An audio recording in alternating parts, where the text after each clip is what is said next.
Tervetuloa tähän Menestys suoramyynnissä kurssin sivuston pariin. Mä en tiedä, mikä sut on tälle sivustolle tuonut, mutta yksi mahdollisuus on, että sä haluat elämääsi jonkinlaista muutosta. Monta kertaa elämässä me aletaan pohtimaan, että tässäkö tämä kaikki nyt oli, tällaistako mä nyt teen sitten eläkeikään tai hautaan saakka, mihin musta oikeasti olisi, jos mä pääsisin näyttämään kynteni. Onko mulla mahdollisuus saada se potentiaali sisältäni, minkä mä tiedän olevan siellä jollain tapaa esille.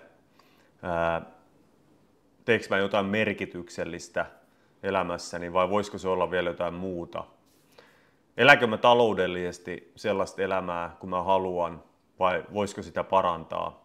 Onko mun riittävästi aikaa toteuttaa haaveet, mitä mä haluan? Kontrolloinko mä omaa elämääni? Vai onko joku muu vallankahvassa? Nämä on tärkeitä ja isoja kysymyksiä ja yhtäläistä kaikille mun mielestä on se, että jos me halutaan jotain muutosta elämään, niin meidän pitää tehdä joku muutos meidän toiminnassa, käyttäytymisessä.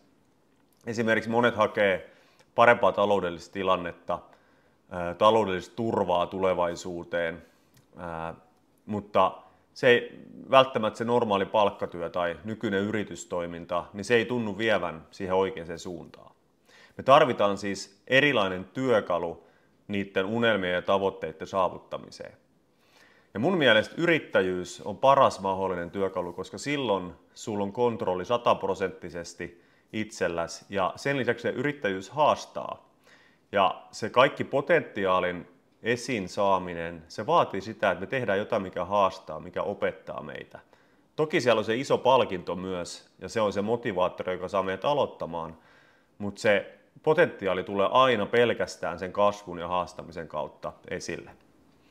Ja sitten se yrittäjyydessä, mun mielestä suoramyyntialan yrittäjyys, se on paras työkalu ja keino, ja ehkä yrittämisen muoto, varsinkin aloittavalle yrittäjälle, tai jos ei ole jotain tosi superhienoa, briljanttia liikeideaa, tai ei ole isoja, vahvoja resursseja lähteä toteuttamaan sitä.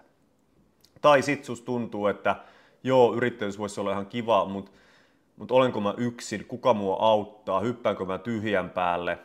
Ja suoramyynti taklaa mun mielestä kaikki noi isoimmat kysymykset. Sulla on liikeidea valmiina, se on testattu ja todettu toimivaksi sun markkina-alueellas. Resurssit on investoinnit on tosi pienet, ei ole taloudellista riskiä. Voi tehdä etänä vaikka kotoa käsin nykyään. Suurin osa tekee sivutoimisesti palkkatöiden tai muun yritystoiminnan ohessa. Ja sen lisäksi on vahva yhteisö taustalla, jossa on ihmisiä, joilla on erilaisia vahvuuksia just niillä osa-alueilla, missä sä et välttämättä ole vahva tai sä et edes halua tehdä sen kaltaisia asioita.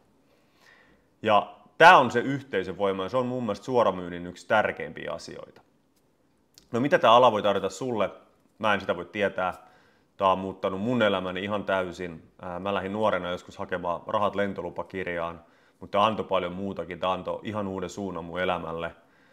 Ja mä oon nähnyt, että se sama on tapahtunut tuhansilla ihmisillä tämän 20 vuoden aikana, mitä mä olen alalla ollut. Mutta mitä tämä voi sulle tarjota, niin siihen on yksi keino. Täällä sivustolla on jonkun verran tekstiä, materiaalia, ideoita, mitä tämä kurssi voi tarjota, mutta sen todellisen kuvan sä tietysti näet vasta silloin, kun sä tutustut kurssiin itse. Ja mä kannustankin sua, rohkaisen sua, mikä ikinä sun elämäntilanne onkaan, niin tsekkaa tämä kurssi läpi ja katso, mitä se voi antaa sulle. Tässä on paljon sellaista materiaalia, mikä sopii kaikkeen elämään, työelämään, yritystoimintaan, ylipäätään ihmisten kanssa toimimiseen ja ylipäätään siihen, että sä pystyt alkaa rakentaa oman näköistä elämää riippumatta siitä työkalusta. Jos sä päätät, että se on suoramyyntiala tai se on jo tällä hetkellä, niin mä oon 100% varma, että kurssi antaa sulle loistavan lähtölaukauksen. Oot sä sit uusi yrittäjä alalla tai sit sä haet uutta vauhtia. Sä oot ollut alalla ehkä jo pidempään. Mutta rohkainen sua, tsekkaa kurssi läpi, tartu tähän mahdollisuuteen ja katso mitä se antaa sulle. Toivottavasti nähdään tuolla toisella puolella.